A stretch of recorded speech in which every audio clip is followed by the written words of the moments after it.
اعوذ باللہ من الشیطان الرجیم بسم اللہ الرحمن الرحیم قالت انی اعوذ بالرحمن منک ان کنت تقیا قال انما انا رسول ربک لأہب لک غلاما زکیا لأہب لک غلاما زکیا قالت انا یکون لی غلام ولم یمسسنی بشر ولم اک بغیا صدق اللہ العلی العظیم۔ رفقائے گرامی، کوئی ایسا دشمن جس کے ساتھ طے ہو چکا ہو کہ آپ نے اس پر حملہ کرنا ہے، لیکن اگر آپ حملہ نہ کریں تو اس نے آپ پر حملہ کرنا ہے، اس دشمن کے بارے میں آپ کو یہ معلومات ہوں کہ وہ بندھا ہوا ہے اور وہ جکڑا ہوا ہے، ایسے عالم میں اگر آپ اس پر حملہ کر کے اس پر غالب آنے کی کوشش نہیں کرتے تو کون آپ کو عقل مند کہے گا؟ اس وقت ہمارا ازلی دشمن، ہمارا دشمن، ہمارے باپ کا دشمن، ہمارے باپ کے باپ کا دشمن، جدی پشتی دشمن اس وقت اللہ کے رسول نے ہمیں بتا دیا ہے کہ وہ جکڑا ہوا ہے۔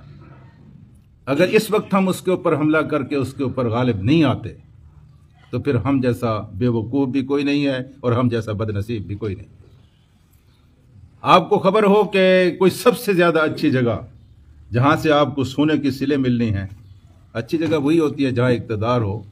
وزیر اعظم ہاؤس لے لیجئے، خیر وزیر اعظم تو آج کل بیچارہ نوکر ہے، آرمی چیف کا نام لے لیتے ہیں، اس کے گھر سے سونے کی سلیں مل رہی ہیں اور آج مل رہی ہیں، کل نہیں ملیں گی، تو ہم میں سے کون ہے جو وہاں نہیں جائے گا؟ ہم نے تو دیکھا ہے کہ پاکستانی قوم مفت کوئی چیز مل رہے ہو مانگنے میں سب سے آگے ہوتی ہے۔ یہ عمرے پر جاتے ہیں، بڑے بڑے ذی حیثیت لوگ ایک چاول کی پلیٹ کے لیے قطاروں میں لگے ہوئے ہوتے ہیں۔ اگر آپ کو کوئی چیز مل رہی ہو اور سونے کی سلوں سے بہترین کوئی چیز مل رہی ہو اور ہم اس کو حاصل نہ کریں تو ہمیں کون عقل مند کہے گا؟ میرے عزیز دوستو، یہ سونے کی سلیں کیا ہیں؟